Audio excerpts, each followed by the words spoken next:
With all its in-jokes, surprise reveals, and many, many ghost faces, the end of Scream 6 isn't as clear-cut as you'd think. Let's break it down. Spoilers ahead.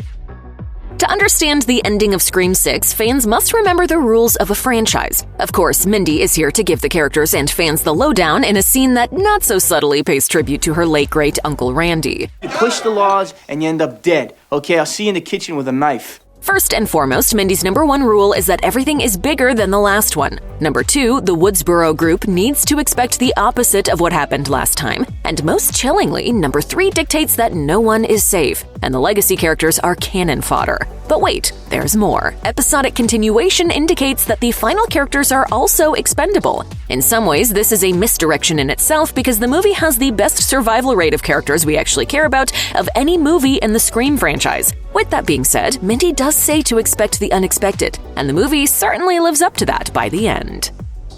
Though Neve Campbell announced that she wouldn't appear in Scream 6, fans didn't quite believe it until the movie's end. It wouldn't be the first time the franchise intentionally misled the fanbase, but Campbell told People back in August of 2022, "I did not feel that what I was being offered equated to the value that I bring to this franchise and have brought to this franchise for 25 years. You know how they always say it goes back to the original? Here's the original." She also called out the production for a double standard women face in this industry, adding, "I honestly don't believe that if I were a man and had done 5 installments of a huge blockbuster franchise over 25 years, that the number that I was offered would be the number that would be offered to a man." Campbell did stick to her guns, even though fans have expected her to show up. Gail mentions early on in the movie that Sidney deserves her happy ending, and on some level, she's right, though Campbell's continued status as the series' final girl sets Scream apart from other horror franchises. Fans would have been gutted if their favorite final girl ended up in a body bag. Sidney's absence from the movie is more than palpable, and it's sad that Campbell wasn't valued more. However, fans also speculated that Campbell's decision may have stemmed from the fact that the franchise wanted to kill Sidney in this installment, and were offering the actress way too little money to do it. So there's a chance that Campbell just saved Sidney's life, and for that, we can all be grateful.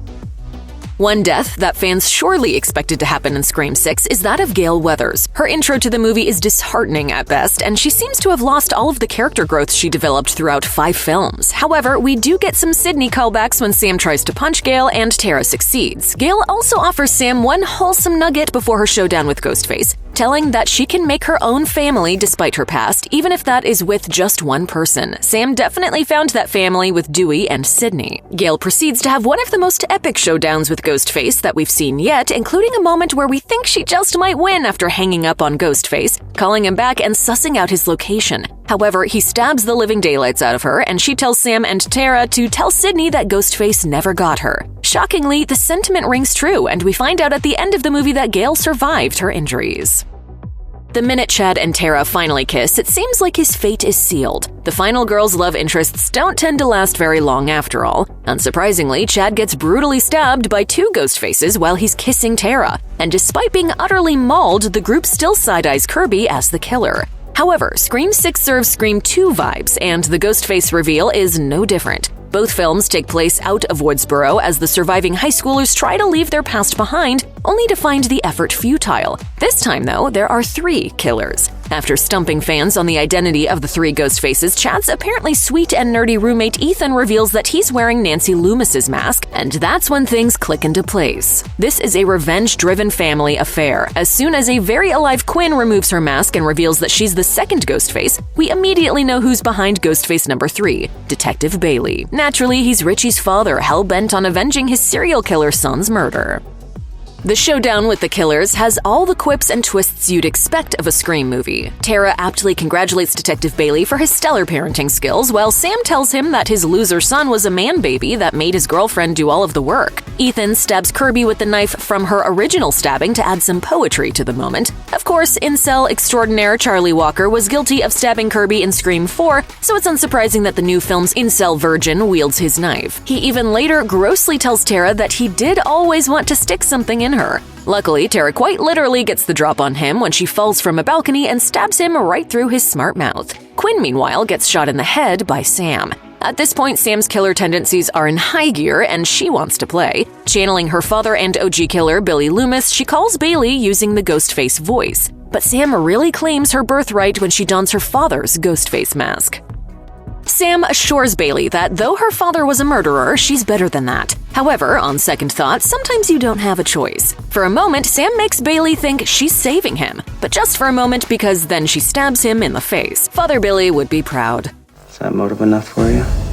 Richie's home video is still playing on the screen as his father dies, adding another layer of nuance to the ending. After Bailey takes his last breath, these words flash over a flaming mask on the theater screen, written and directed by Richie Kirsch. His family, after all, was trying to finish his movie, as were the two idiots in the film's opening. But like Nancy Loomis and Robbie himself, they learn that no matter how hard they try, they're not the main characters in this story, and avenging the murder of a serial killer is a futile death wish. It never works out for the dipshit in the mask. Sticking to tradition, there has to be at least one Ghostface resurrection moment in the movie, and there is. Ethan barrels back onto the scene only to find a very alive Kirby. She smashes his head through the TV that killed Stu Macher way back in the first Scream. Here, Kirby finally gets her revenge on her would-be murderer Charlie through an incel surrogate. And that's more poetic than any of Bailey's ramblings.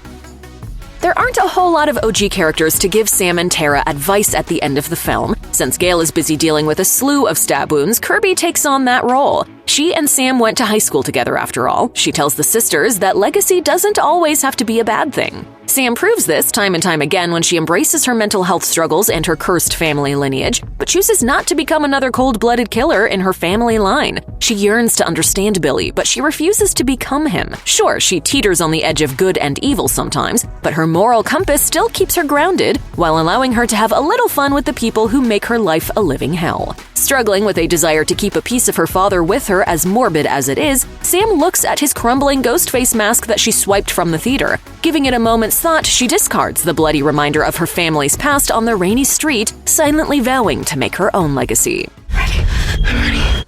Though Mindy's initial rules state that anyone can die in a franchise, no one important really does besides Mindy's girlfriend, Annika. Kirby and Gail's survival is vital because the one thing that's always worked about this series comes from the sequels anchoring the plot with the characters and themes of the first film. Most sequels peter off after number 2 or 3, and people stop caring because it doesn't in some way involve the OGs. The new characters can more than stand on their own on that front, but keeping the original spirit alive helps keep the franchise kicking, even without Sidney. One of the best character developments in Scream 6 involves Chad, who's become more like our beloved wholesome Randy and less like a typical jock. And shockingly, he turns up alive at the end of the movie. Earlier in the film, he coined the moniker Core 4 for the film's Woodsboro teen survivors. When Tara asks how the hell he's still alive, he simply holds up 4 fingers. In this moment, she finally gives into his goofy nickname.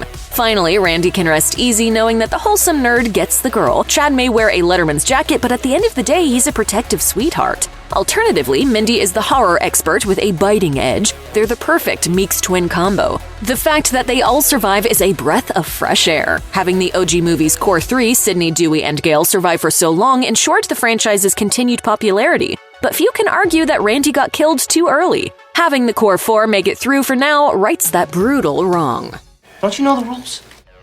Each Scream movie is undoubtedly a product of its time, and that rings true for most of the franchise's handling of mental health issues. The Scream movies are quite guilty of throwing around offensive terminology to describe mental illness. While the newer flicks still follow the theme of outdated language on that front, they've done much better at giving us some positive representation of mental health struggles that don't automatically result in serial killer behavior. Sam goes to therapy during the movie, and she even tries to convince her sister to attend a session on more than one occasion. It's lovely to not only see Sam take her medication regimen seriously, but to work hard at digging through some of her past trauma so she can begin to heal. Sure, her therapist kind of sucks, and he dies for it, but this representation of mental health has been desperately needed in Scream for over 2 decades. Finally, Tara agrees to follow her sister's lead on the therapy front after they defeat Ghostface.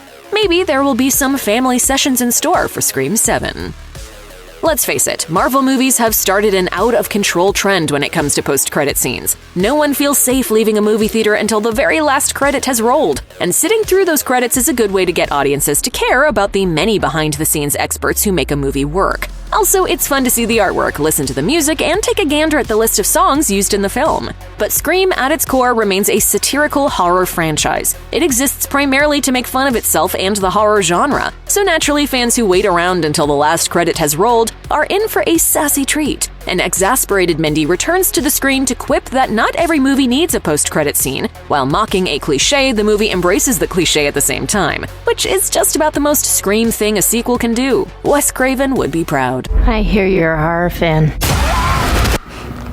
It's been said.